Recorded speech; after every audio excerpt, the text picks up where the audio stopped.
Welcome to the Professional Troublemaker podcast. This is the place where we help you cultivate the courage, authenticity, and audacity you need to use your voice, take up space, and live a life that is so bold, even your wildest dreams say goals. I'm your host, Lovia Jai-Jones, New York Times bestselling author, sought-after speaker, and side-eye sorceress, bringing you thought-provoking conversations with amazing people who have taken action and have consistently showed up with the courage and confidence they needed to become the fear fighters they are today. Like the late, great John Lewis said, these are the kind of people who are never, ever afraid to make some noise and get in good trouble, necessary trouble. Before we jump into today's interview, know that this podcast is named after my second New York Times bestselling book, Professional Troublemaker, The Fear Fighter Manual, which is available now wherever you get your books. With this book and with everything that I do, I am on a mission to help 1 million people live audaciously. To do that, they must fight their fear. So think of it, 1 million people who are out there standing on the edge of something great and need that little push of encouragement. That push to be the domino, to say the hard thing, to have the hard conversation. 1 million people kicking their fears to the curb and stepping into the life that they've been dreaming of. 1 million people asking for a raise. 1 million people, starting a fierce job that they're not sure they're ready for. 1 million people doing something that feels so big that their wildest dreams say goals. My goodness. So that is what writing this book has done for me. What it's already done for those who are reading it and gifting it to others. This book has empowered people to say yes to things that they were previously saying no to. It's empowered people to have tough conversations they weren't gonna have before. People have asked for raises and promotions and gotten them after reading this book and finding the courage to speak up. The domino effect of what has been happening when a few people have decided not to live in the realm of fear has been amazing. Think of what could happen if 1 million people stop letting fear be the first factor in their decision-making. An audacious mission like that can't happen without you. So let's get this book in the hands of as many people as possible. Buy a copy of Professional Troublemaker for yourself or as a gift for your friend who needs a push. I know it'll change your life like it's changed mine. And I know it will change lives of all these people who touch it because domino effects are real. Professional Troublemaker, which is available in hardcover or audiobook, I narrated it, and ebook, is now at professionaltroublemakerbook.com. Order it there or wherever you buy your books. Today, I'm talking to basketball legend Sue Bird. Regarded as the world's premier point guard, Sue Bird is a universally celebrated star and the WNBA's all-time leader in assists. Seemingly ageless and playing some of the best basketball of her career at 40, she's one of the only 7 women to win an Olympic gold medal. She's won 4. A World Championship gold medal. She's won 4. An NCAA championship. She's won 2. And a WNBA championship. She's won 4. Sue is also a 5-time EuroLeague champion, an 11-time WNBA All-Star, was voted by fans as one of WNBA's top 15 players of all time. Off the court, Sue spends time as a basketball analyst for ESPN, as a front office executive for the Denver Nuggets, and advocating for equality, LGBTQ+ rights, Black lives, universal health and wellness, and expanding opportunities for girls. During our conversation, we cover some of the hardest parts of being a female athlete, how she learned to start showing up as her full self instead of trying to fit into a preconceived mold for what a female athlete should look, act, and sound like, and of course, we had to talk about Sue and the rest of the WNBA players and using their voices for social justice. It's a great conversation, so let's get into it.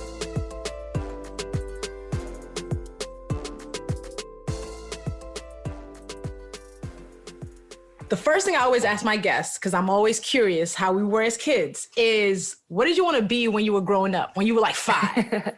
I think I was an athlete the moment I came out of the womb. I don't know about 5, but I can tell you what's in my 5th grade yearbook. Okay. It was like, the picture, and then it was like, what do you want to be when you grow up? And it was a soccer player, a basketball player, a lawyer, or an accountant. You know how like when you're a kid, it's like doctor, lawyer, accountant. Those are like yes. Teacher. Those are like the jobs that you only know of. So but like number 1 was soccer player, actually. Wow. So wait, what was the first sport that your parents put you in? It was soccer and basketball at the same time. So like whatever, yeah, I jumped into both like right away. How old were you? I was young. I was probably like first, second grade. So 6, 7 years old. Yeah. And I have an older sister. She's 5 years older, which, she was already in like organized sports. So I was the 4 and 5 year old little sister who was like dragged to all the games, dragged to all the practices. So even though I wasn't on a team, when I would go to her practices, I was all up in there. Like they couldn't get me off the court. For real. So they were like, fine, we'll put her in the sport. Yeah. So were you the kid who was just naturally just good at it, or were you just loving it? Both. I think, like I said, I just was born playing sports, came out the womb kicking, came out the womb shooting hoops. It came naturally to me. I was a tomboy, like classic tomboy, was just into everything, not just sports, even like climbing trees, riding bikes, like all that stuff. I was all about it. I was very active. See, I was a tomboy who was not into climbing trees. I was very much like, I just want to watch Disney. I was a Disney kid, so I have no sports when I was little. So in terms of personality, how were you? Were you shy? Were you really boisterous? Oh no, shy, very shy. I still have to like fight that a little bit, like in my adulthood. Like I've obviously, you get older, you get more comfortable in your skin, that helps. But I was 100% shy. I think it was always like shy until I got comfortable, and then I could kind of let loose. And that's why I think being in team sports helped me so much. Because when you're with your team, it's like, it's such a comfortable place that allows you to kind of come out of your shell. It's actually really wild that you knew at 9 that you were going to be an athlete. Most people, when I ask that question, they either do know exactly what they're going to do, or they're doing opposites of what they were going to do. You happen to know exactly from jump. And you've been a superstar athlete for a long time. I actually used to watch when you were playing college. That was back in the day when college sports, I would pay more attention. Yeah. Because for a hot second there, I went to also play basketball, but I was never dedicated. I played 2 years in high school and ended up quitting at the end of sophomore year because I was not giving the energy that it was supposed to give. Gotcha. So that's why my basketball dreams were ruined. That's what happened. But I would watch you. And your team. And like, that was going like Tennessee, Connecticut, Louisville, were like all three of y'all. And I would actually just plug in and be like, all right, I'm watching them. So it's kind of crazy to see how your career has gone. So when you were in high school, tell me about that journey, because that's really where you were able to supernova. So basically, like I said, I played soccer and basketball growing up, and then like both very competitively. I started getting, recruiting letters in like middle school for both sports. So that's when it's kind of becoming a thing. And then what happened was, I'm from Long Island, but I played on an AAU team, which is that's like the team you're going to go, and college coaches are going to watch you on this team. You're going to play other states, that kind of thing. That team was in Queens. And they're based out of like Christ the King, which is a basketball powerhouse in New York.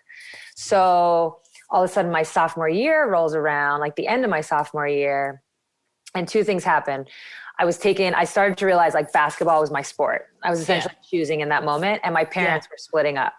So because in New York, if you transfer high schools in order to play right away, part of it is you've had to have relocated. So if you relocate, you can play right away.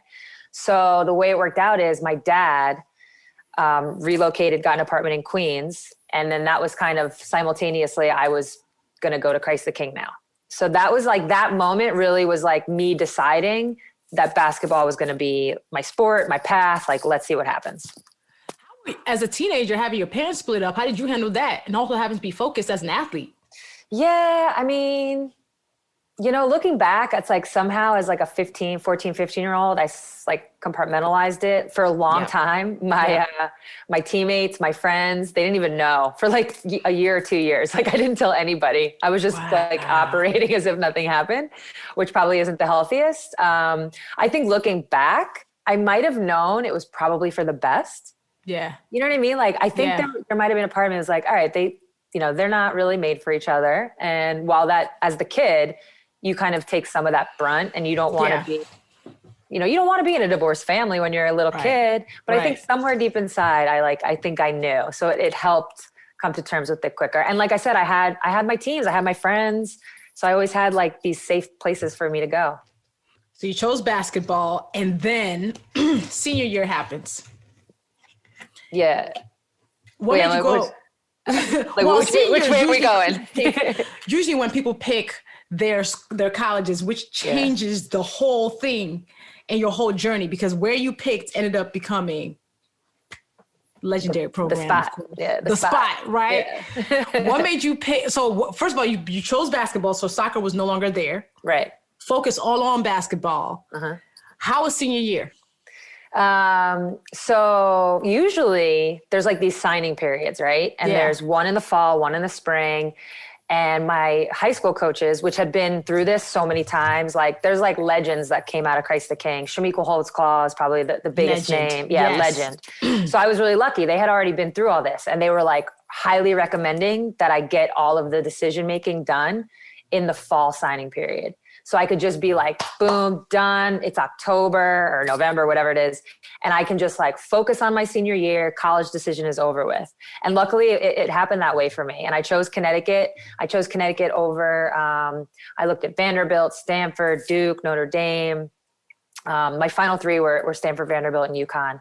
And yeah, I chose Connecticut, and it was tough there for a minute in that process. But obviously looking back, it was probably the best thing I ever did. That program was nuts. Just watching y'all on I was like, this is insane. This is insane. Like y'all were, I mean, the skill of the Connecticut team is just always like, what in the world? How did they manage to get these magical people together on one court? For you as a student athlete and also as like a woman in basketball, how was that process? Because I know a lot of women athletes don't feel fully respected in that way. Yeah, it's very true. It's interesting because I think, I've played long enough where now I can say when I was in high school and going into college, it was almost like a different, it was a different time. It was, I feel like I'm part of a different generation where I feel like I fell into this generation of like, we were just happy with what we got. Yeah. Like, oh, I can get a scholarship. Great. Can't ask for more than that, which is like now what I love about younger players now is they're like, nah, bro, I want charter flights. I want, you know what I mean? Like they think big, but you have to think big and you have to go into things with expectations, especially as a woman. I feel like, you have to be able to ask for things and to push the envelope in that way. So when I was in college, I was just like super excited to have a scholarship. Yeah. The one thing I will say is the WNBA did start my junior year of high school. So there was like a little bit in the back of my head, like, oh, now, for me, it was always the Olympic team. The Olympic team was it. Like that was like, I'm aiming for that. But when you think about that in reality, like that's only 12 people. Only 12 people get to be on those teams. So what a lofty goal, right? So luckily there was now a WNBA. So it's like, oh, I could play professionally in the US. Well, that's opening my eyes to something else. So it was an interesting time. For me, people underestimate the amount of pure grit that it takes to be an athlete. Pure grit. Like I cannot imagine. Break down. How long were you playing basketball? Okay, let's say it's sophomore year of college. Okay. How many hours a week are you dedicating to being on the court? All of the hours. I think, when you're in college, it's as close to his job as you're going to get because it's all consuming. So maybe you're only practicing 2.5, 3 hours a day. Yeah. You're also having to lift. You're also having to like take care of your body. Obviously you're going to class, but even at night, I always try to say this about when you're an athlete, the consuming part is that your mind is always on it. So even if you're not on the court practicing, it's always in the back of your head, whether it's, oh, I got a game tomorrow. I got to make sure I sleep. Or, you know what? My coach called, he wants to meet and we're going to watch film for an hour. Like there's just always something in the back of your head happening as it pertains to your sport. So it does feel just like this consuming job. But you're a kid, so you can like play for days. You don't get tired. I'm like, I wish I was 21 again. It'd be amazing. You're running up and down the court. So what parts of being an athlete do you think help you now? Like what parts of that? Everything. Everything. Everything. The things you learn, I think, especially in team sports, I give credit to individual sports. That's like a different breed. When it's just you, all the eyes are on you. Every, you know, with every, like, if you're playing tennis, with every point you hit, it's your point. But with every point you lose, like, you're the one who, team sports is different. But I think everything that I've learned and that I embody today, I've learned through sport, like how to get along with others, how to respect one another, even if you don't agree. Hey, like we may not agree, but here we are trying to, you know, put that to the side to achieve this bigger goal. You learn that like right out of the gate. And that's so valuable. You know, I could literally like rattle them off, just like how to be disciplined, you know, what it means to set goals, achieve goals, what it means to set like a really lofty goal, but understand you have to like come back to where you are today and understand it's going to take like one day at a time to get to that. You can't think like too big. You have to like dream big, but then you got to reel it back in. Just like all these different things that you learn as you go through it. What do you think the hardest thing about being an athlete is or was? Yeah. So I think one of the hardest parts about being a professional female athlete is very rarely are we talked about because of our game. It's always something else. It's always, you know, even, and I don't just mean negative. I think in a negative sense, people always want to talk about other things, you know, what we're not doing, what we don't look like, what we, you know, what we're not wearing, you know, whatever it is. And I think even the positive stuff will only get that credit if it was like, I don't know, at times, I'll just be blunt, if it's like given to us by a man. Like, oh, this guy said she's good. Oh, she must be good. Yeah, you she know? must be good. So I think there's like these elements as you go through as a professional athlete, as a female professional athlete, where your value, it's like you think you know your value, and then maybe, I have no idea, maybe you get an endorsement that proves your value, but then you're talked about on this in this other way, and it kind of, you know, so you're constantly gauging what your value is in the world, and you can't just like be elite at what you're doing and be respected for that. That I think like the jockeying between those two things is where it can get it can be difficult. I mean, I find that when watching some of the athletes on TV and just how women just move in the world, we are typically, to your point, not spoken first about our accomplishments. We're spoken for about our bodies, what we're looking like. And for you, how did you navigate that, especially as you started getting higher and higher in the world stage? You made the Olympics team, all of that. Yeah. So I think this actually is going to touch on what I was saying earlier. Like when I first came out of college, entered the pro world, it was 2002.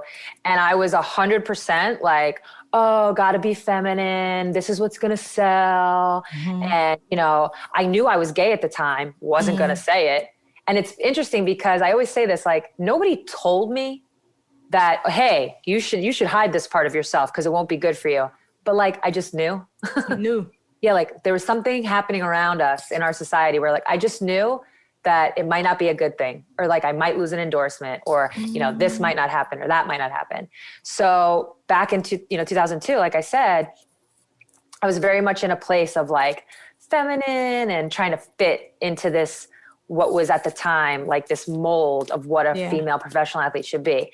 And where I've gotten to in that is like, man, you got to be yourself. It's like so cliche, but A, you're just going to be happier. That's as simple as that. You're just going to be happier. So it's worth it. But B, I think people are drawn to like authenticity and are drawn to those that are being genuine.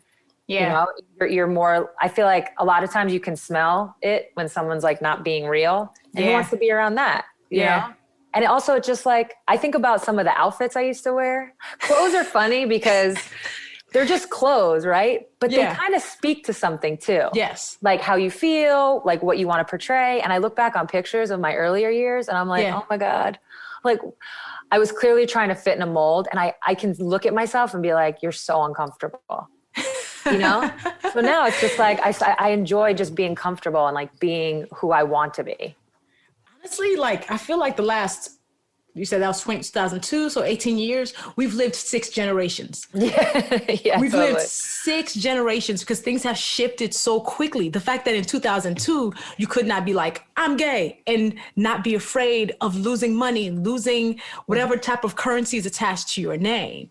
So at what point were you like, it's actually safe for me to say that out loud? Yeah. So I said it out loud in 2017. Okay. But I would say it was like right before the 2016 Olympics. It's like the year leading up to that Olympics. It was on the tip of my tongue. I felt at that point, you know what? Probably could have been sooner, even sooner. But like, that's when I was like, I could tell the world right now and it wouldn't impact me at all. And I feel like comfortable and confident in that. It took obviously a little bit of time. Obviously I started dating Megan during that time, which helped push me along, gave me a little nudge. But yeah, that's, I think around that time is when I fully felt like I'd be cool. I'm good. I'll talk about it, you know? How do you think that for you, like if you're looking back at current athletes and you from like 2002, you from 2000, what is the piece of advice that you let them know? Like, what is this main piece of difference between your generation and theirs? So the advice I usually give is like in that world of being yourself, and how I like to frame it. And this is actually stolen. I forget what I was watching. I was probably like scrolling on something and I came across this clip and somebody said this and I was like, oh, that is perfect. And it's basically like the reasons you should be yourself are because, and I can speak to this. I was basically from probably like 1920 to 32, let's say, like in those years, I was almost like, because I was hiding my real self, I was basically just like developing this character, like almost like a movie character. Yeah. And you know what? We all do it, right? Like we all hide a little bit and show this and maybe hide that, but show this. We all do it to some degree, but it's like very difficult to play a character for your whole life. Oh, that's got to be exhausting. Like it's exhausting. 1 year of it's exhausting. 10 years of it. Are you going to do that for 40, 50, 60 years? No, like you're better off rather than developing a character and playing one in life. You're better off just being yourself. It's just so much easier, even though there are going to be bumps in the road, but it's just so much easier. So that's usually what I say when I'm talking to younger kids. I've had a few professional athletes on this podcast. I've had Abby Wambach, of course. I've had Ibtihaj Muhammad and the homies, like through and through. Yeah. Like those two, I was like, those are the homies. But I think it's really interesting that all three of you, especially as you are getting older and more set in who you're going to be beyond the sports of it all, have now really stepped up to be like, my platform is going to be used to speak up. You have been at the forefront of some speaking truth to power, especially in this last year and a half with the WNBA, with your platforms, even as you're walking through the world, the shirts you're wearing. What made you finally say, you know what? I'm about to be a giver of no fucks. The no fucks giver. No fucks giver. It's definitely a process and I'm glad I arrived. And I think, the term more than an athlete, which was obviously coined by Uninterrupted and LeBron, like that's been kind of part of our vernacular in sports. Like, I want to be more than an athlete, but like, what does that mean? And someone actually asked me, like, what does that mean to you? And it was in that moment where I realized something. And it was like, you know what? I've been giving all the fucks for a really long time. And I've missed a lot of opportunity to speak up, to use my platform, like all the things you just said. And I don't want to waste another day. I didn't want to waste any more. I've already wasted a lot of time. I'm actually really thankful that I'm still playing because I do think the platform as a current player is different than when. So it's like now I'm here, I'm still playing. I've realized all this time I've wasted. I'm not trying to waste any more time. I mean, better late than never. And honestly, it's not even late because you had to get to the point where you didn't feel like you had to sacrifice everything. Because that's the other thing is I think oftentimes people are expecting women to constantly sacrifice ourselves in such large ways, like laying prostrate at the altar. And honestly, as a female athlete, you didn't have as much power as you did now. And I think it's something people don't understand. For you, as you've navigated the industry and sports in general, WNBA, and you're seeing how NBA players, me and Abby talked about when she was retiring, and how when she retired, her retirement looked different from like when Kobe retired, you know, like when, any of the big names retired. As a female athlete who is still playing, how do you see that difference, that dichotomy playing out for you right now? And you're not retired yet, of course, so yeah. Yeah, not yet. Close. Very close. You put in work, yo.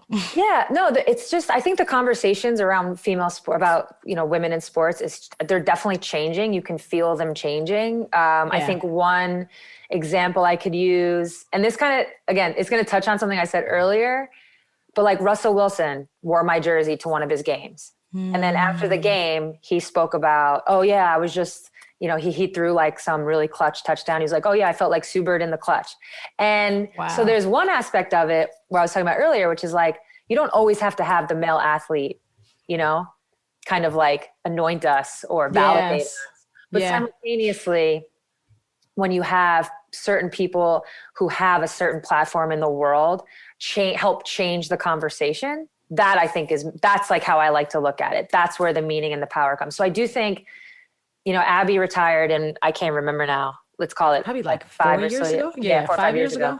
So even to your point, we've probably had like 8 generations in that moment, in those 4 years. Like so much has happened, and the conversation is changing. So now I do think it'll be different when somebody in the next year, 2, 3 years in women's sports retires. It'll be talked about different. Their impact will be felt differently. They've had the opportunity to have a certain kind of impact. So I think it will be different. Imagine being in an online space where people's foolishness doesn't make you want to fight the air. That might sound impossible with your current choices for social media, but I was sick of wading through nonsense to find like-minded people. So I created my online community. And if you're the kind of person who is striving to be a professional troublemaker and fight fear, we need you to join us in that community because you need people to cheer you on. Love Nation is my online community and app that is a safe space in a dumpster fire world. It's the place for the most thoughtful, funny, most chill deficient people on these interwebs. We're a community that comes together to make each other better with curated conversations, opportunities to connect, and challenges to help us transform and do better in every area of our lives. So, I want you to come in there, join us, become a citizen of Love Nation. So go to lovenation.com. LUVVNATION. Download the app in the App Store or on your Android. It's on iOS and Android. And come on through. All right? Back to the podcast. Yeah, to your point, the work that WNBA has actually done this last 7 months, like the fact that you are a player who people are seeing on the court wearing a Warnock t-shirt and showing up, getting off the bus, wearing a certain sign on your shirt. Like there's such power to that. And this year, a lot of eyes turned to the WNBA in a way we hadn't before in a long time, like especially as leading voices in social justice. Yeah. What part did you play in that? Like, what made you think, okay, this is the time to do this particular thing? Y'all were big with the Warnock and Georgia rollout. Yeah. So, I think the best way to look at it is, we're a league of 144. So it's like, it's a large number in some sense. It's a small number in other sense. So it's like, it kind of works. We can organize fast. We're strategic about what we're doing. And I think the best part is we're all on the same page. Like we all want the same things. We're fighting for the same things. Like the term intersectionality, like welcome. Like we live that, we understand that, like me as a gay athlete, I understand that, if I want things to be a certain way and, if my Black teammate wants things to be a certain way, like they're all connected and we can all like work together in that way. Simultaneously, I think like we all have different strengths at different times.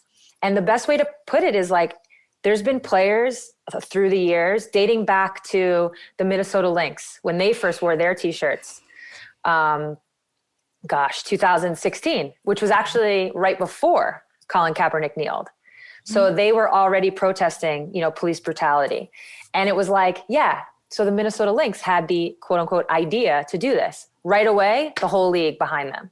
And so I think through time, there's been different people who have had different ideas.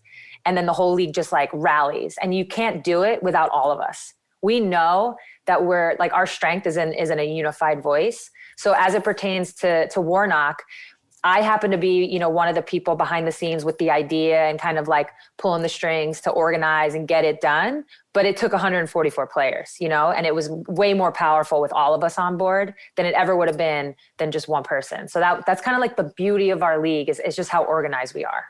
Not just, again, I think it is completely weird and odd and perfect that you can get 144 people on one accord. That's some unicorn stuff. Like that doesn't, you'll see 12 people, you can't get them to agree. The whole league moved as this unit. And it was so dope to see because for like nobody else you can even get NBA teams to agree to one thing, let alone a whole league. So it was significant. I hope people really understand that this really shows the power of women, and beyond the gifts that y'all have on the court, using your voice in this way was major. It was huge. So shout out to y'all for doing that. Like I loved seeing it. Every time like Nneka, I saw a picture of her, I was like, yes. Yeah, Nneka's the best. Nneka's our president. And funny enough, I actually met her in 2012. Randomly on a TV set, complete before she was like this WNBA. She was like a baby. Yeah, 2012. She was a baby. I was like, that's crazy. But that deep respect for the work that women do, I really hope it starts showing up in how y'all get paid on this court. You were saying that you're going to retire soon. For you, what would be the ideal retirement look like? Oh man, as the legendary Sue Bird. That's a good question. It's funny because you know, I'm friends with Ray Allen, and if you remember when Ray Allen retired, he's a UConn guy, so he just kind of like faded out. He just 1 year wasn't playing. He didn't announce a retirement, and then I'm also friendly with Cece Sabathia, and Cece, who just retired last year, he announced before the season. You know, he kind of did a tour. And one other example I'll give, which is similar to Cece's, is Tina Thompson. She was on my team in Seattle. I remember her. Yeah, when she retired, that was her last year, and she announced it before the season. And so watching them kind of go through that, which is if you announce your retirement before a season, like every game has this like, it's my last time. Like, oh, it's my last time in New York. Oh, it's my last time over here. It's my last time doing this. And I personally, this is where I feel like I'm more like Ray Allen, like I'm kind of like, I don't know if I can do a tour like that. And I was talking about it with Cece, and he was like, man, you owe it to your fans. And I was like, but it's going to mess with me. Like I get emotional in that way. Every now and then like a song will come on and I'm like, oh my God, if this plays at my retirement ceremony, I'm done. And I'm like, you know what I mean? Like I get so I'm kind of, I don't know what retirement's going to look like for me just yet. I'm like playing with it a little bit. The grand tour. No, the compromise could be maybe in the middle of the season. Season. By the way, guys, my last season. Because people will turn it into like, it'll be real nostalgic every game. Every game. I don't think I can handle it. Tears. I don't think I can handle every game. Every game. Like, I can't listen to the last time I'm playing with you or against you. Yeah, I feel that. I feel that. And you are now partnered with another world-class athlete. Like, Jesus, that household has like gold in competitive spirit. Yep. In legendary status. Does the competition show up? Do y'all compete against each other in any ways, even though you're in different sports? Not really, no. It actually doesn't. Like every now and then, if we like mess around and play like whatever, I don't know. We got into backgammon random during quarantine. I feel like we're all searching for things. Backgammon. You know, it got competitive for like a hot second, but then it like comes back down right away. Like no grudges are held. It's pretty chill in this household. Okay. It's not chill. We play Monopoly. And Monopoly. I discovered the Monopoly app. It's not the actual game. It makes it so much easier. It makes the game go by so much faster. We get very competitive in that way.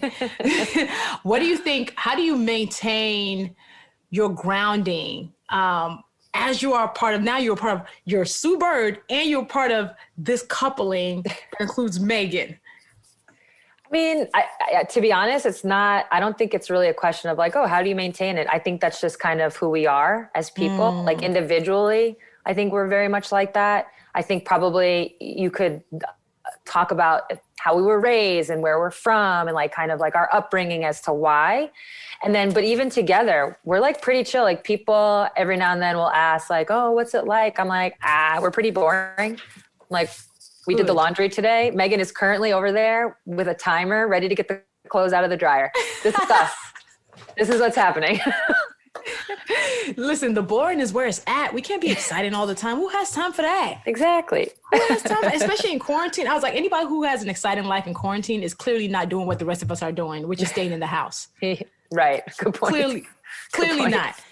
So who is your girl squad? Who are the people who you rely on and ask for insights in this crazy world that doesn't have blueprints? Yeah.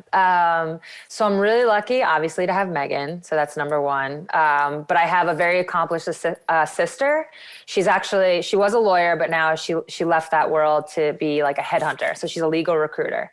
And what's fascinating in my conversations with her is there's so many parallels. So even though like I'm not a legal recruiter, she's not an athlete, there's a lot that's similar. So it's always nice to have like sounding boards. And then like a lot of my teammates, like Diana Taurasi is like a sister. She's literally like part of the family. Another person I used to watch. Yeah. She's dope, obviously. And then I just have like a core group of friends that I've known since childhood.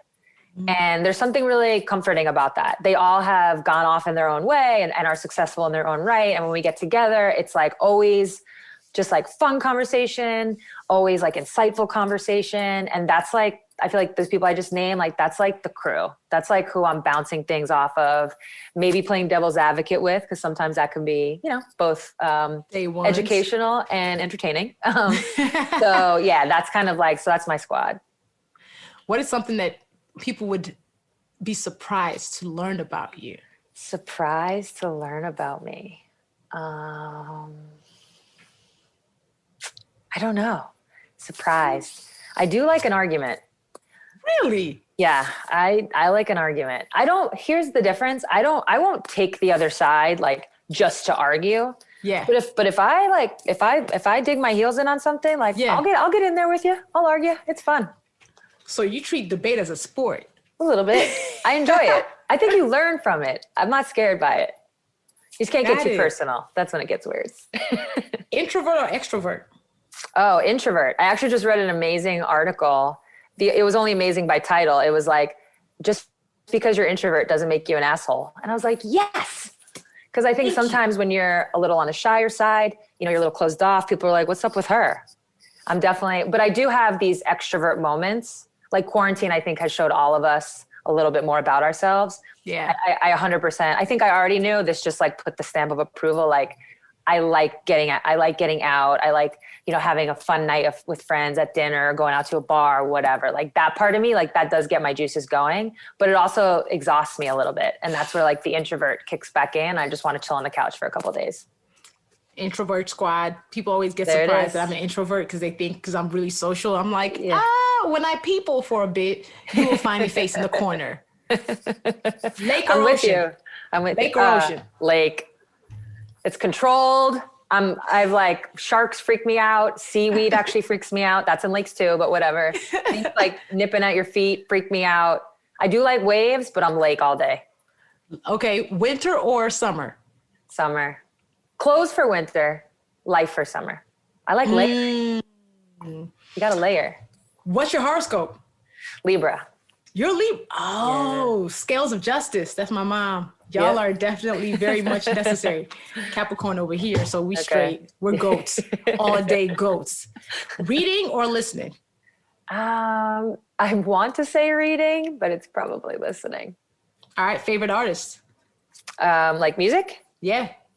I mean, I could go in so many directions. I think all time, it's like Biggie and Jay-Z. It's like now when I go work out, I feel like this is what our parents were doing when they were playing. Like my dad would play Frank Sinatra all the time. I'm like, don't you know anything newer than that? But I totally get it. I'm like, I go work out. I'm like Jay-Z radio. Like, you know what I mean? So those are just all-time faves. So what is your routine when you need to get hyped up? Like if it's for a game, if it's for a big day, what is the thing you're going to do?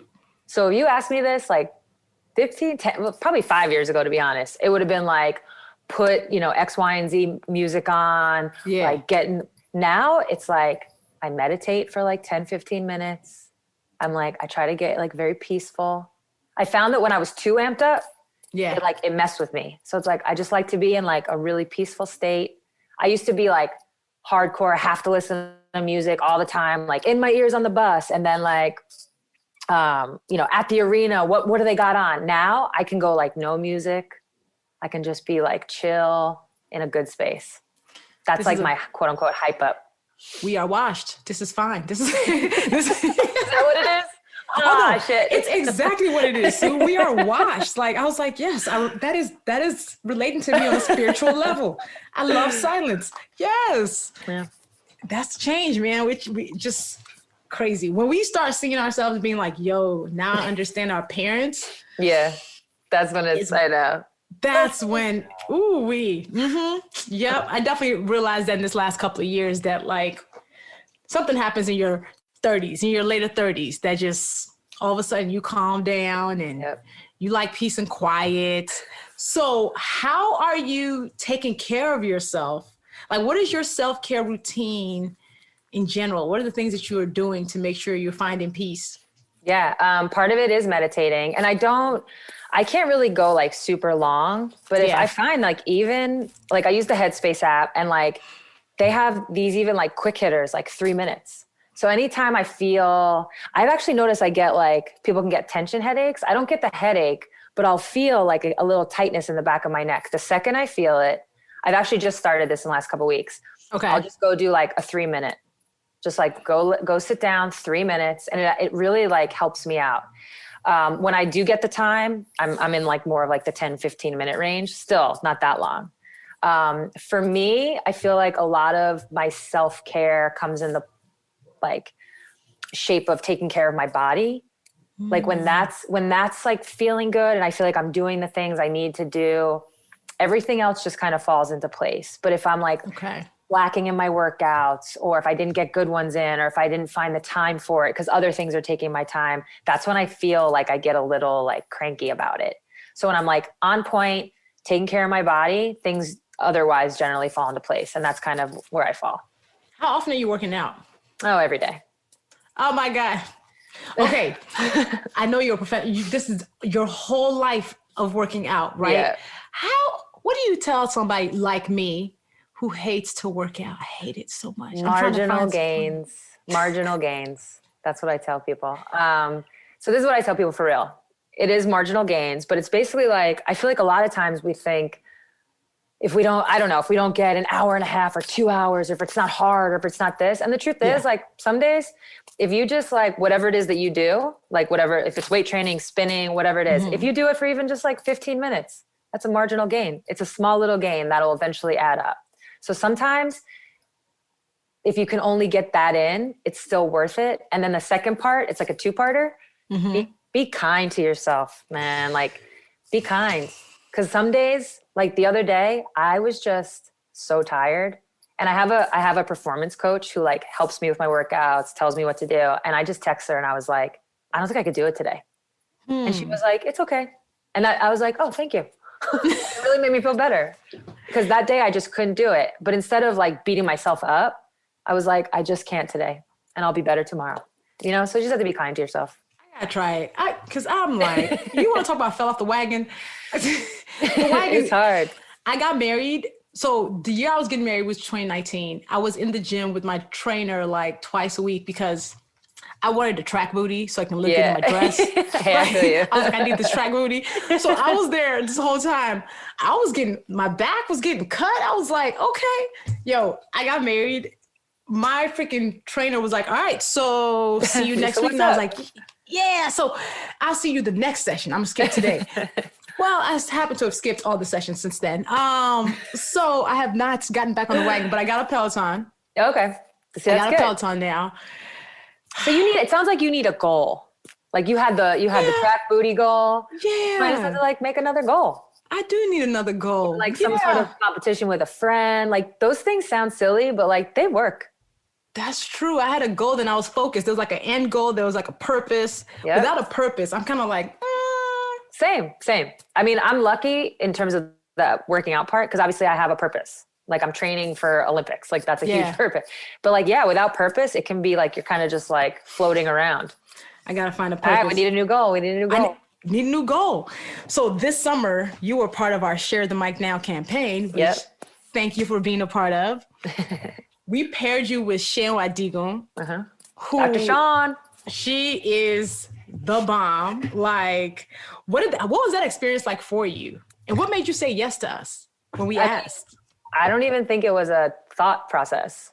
It was like, yeah, like this sounds amazing. Just the whole like the meaning of it, what everyone was trying to do in terms of like, you know, sharing your mic to give someone else this opportunity to have their voice heard. Like it just spoke to me. It was literally not a thought. It was a no-brainer.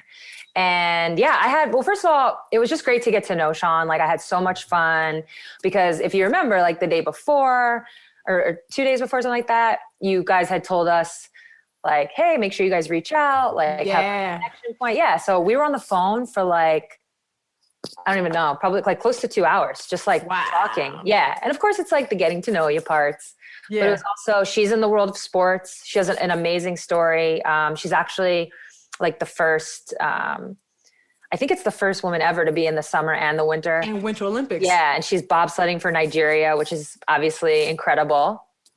And so just hearing her stories, but now she's also a chiropractor. So she's still in professional sports. So ironically, one of the names that came up was NECA's because Sean's in Houston. And I was like, NECA's in Houston. I was like, y'all, I'm like, you guys need to like either hang out, maybe, you know, you can like work together, whatever. So that was fun to like have that connection or try to make a connection. And then, so just learning about her.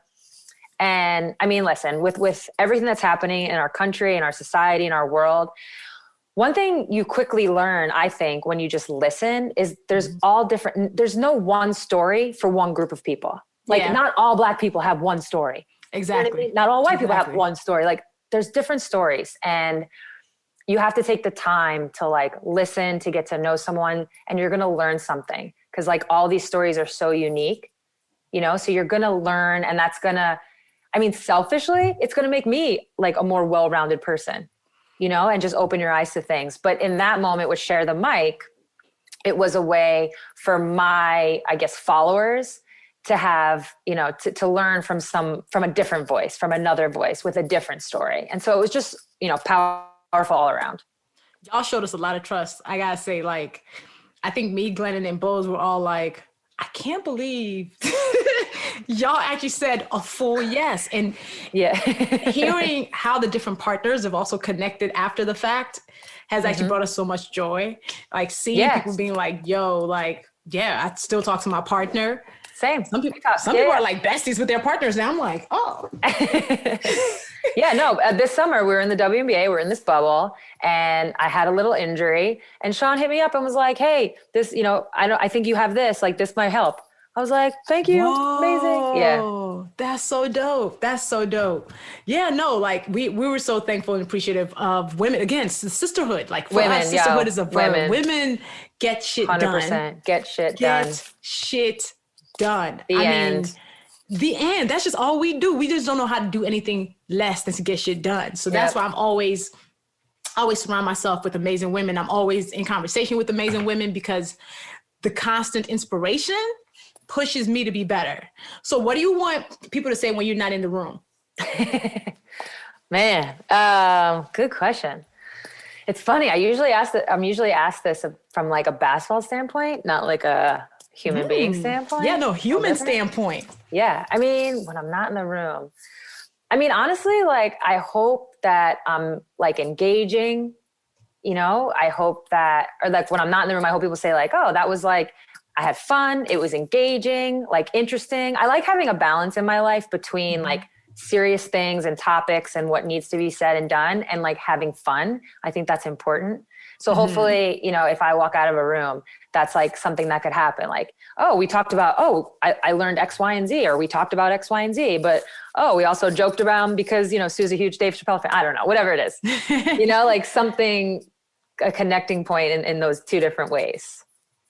Got you. That's valid. That is valid. Yeah, no, sue the person. I think for people, a lot of that question is also, it's almost like when you're not here anymore, what do you want people to say about you? Yeah, I mean, so again, like I'm usually asked basketball wise. So I have like this answer that I've just always said, which is like, oh, I'm a good teammate. I've never had an answer for a person. I do know that when the basketball and the person collide, I do know that like I don't want, for a long time, I think I talked about and I thought about legacy in terms of like how many championships did I win? And now I've totally embraced and enjoyed the idea of it's actually about the impact, the lasting impact that I can leave on this game, on this world, whatever we're talking about. So that's in terms of legacy. I want to do as much as I can so the next generation can have it easier, can make more money, can have more opportunity. Yes. And that's why I'm just not shutting up right now, just going to keep going. Look, okay, let them have it. I am here for Loud Sue, which actually brings me to this final question. What does it mean to you to be a professional troublemaker? What does it mean to make good trouble? Yeah, I mean, exactly what I just said. I think the more that I speak up, the more I make that good trouble, the more I stir the pot, not to do it just to do it, like with purpose. Yeah. The more I'm doing that with purpose, I really feel so passionately about female sports, female athletes, obviously specifically basketball. And I want younger generations to have more opportunity than I did. Like I can't, it's not like, I really believe that. I really want that. And I always joke that, because I think nowadays in the NBA, you might hear like an older retired player talking about, oh man, I never made that money that Kyrie's making. I didn't make that money that LeBron's making. And I joke, I'm like, I hope I'm saying that. Yeah. If I'm old, retired, and I'm like, dang man, I didn't get to make millions when I played. It means I helped. It means I did something right. So I like hope I'm like that disgruntled older player talking about, I didn't get to fly charter and make all that money. Cause that means like my fingerprints are somewhere on that and I had that impact. So I'm just going to continue to make that good trouble. And hopefully that's what happens. Look, and that is going to happen because Hall of Famer over here, I'm excited for whenever you own a team or start coaching. Either way, just we're rooting for you for whatever your next steps are after you decide you out off the court game. And I'm excited to just watch you show up in this world and use your power and your privilege and your access in such dope ways. And yeah, I'm such a huge fan. Thank you. I appreciate that. Thank you so much for joining me. Yeah, thanks for having me. This is fun. I love hearing that Sue is so committed to making sure that the female athletes that follow behind her have permission to have more. She speaks boldly with purpose today so that future WNBA players know that disrupting for the greater good is what WNBA stars do and is what people with power and privilege do. And I love that Sue is doing as much as she can, being as visible as she is, so that the next generation can have more money, have more opportunities, and have someone ahead of them who called them into these bigger rooms and into these bigger stages. It's all about permission and access. When it's been given to us, we need to give it to others. And Sue is showing up and doing that in big ways. So be sure to follow Sue on social media. She's at sbird10 on Instagram and at s10bird on Twitter. And tag her when you share this episode. Let her know you loved it. Much love to Chicago Recording Company, who I've been partnering with from the start of this podcast. They've been such a huge help putting my recordings from home together and making the sound be as close to radio voice as possible. Thank you for tuning in to another episode of the Professional Troublemaker podcast. If you loved what you heard, make sure you subscribe to Professional Troublemaker in your podcast platform of choice and share it with people. Let them know this is dope. Also, order my namesake book, Professional Troublemaker, the Fear Fighter Manual, anywhere that you buy books. I especially love when you buy it from independent bookstores. So go to professionaltroublemakerbook.com for more, because this book is game-changing, and I'd say that even if I wasn't the one who wrote it. And please make sure you rate this show and leave a comment with a 5-star review, whether you're listening on Apple Podcasts, Spotify, Stitcher, or wherever you choose to listen. Feel free to also share some insights and whatever connected with you on social media. And be sure to tag us. We are at Professional Troublemaker on Instagram. And me, I'm at Lovey everywhere. Until next time, have the courage to speak your truth and show up as yourself. create good trouble.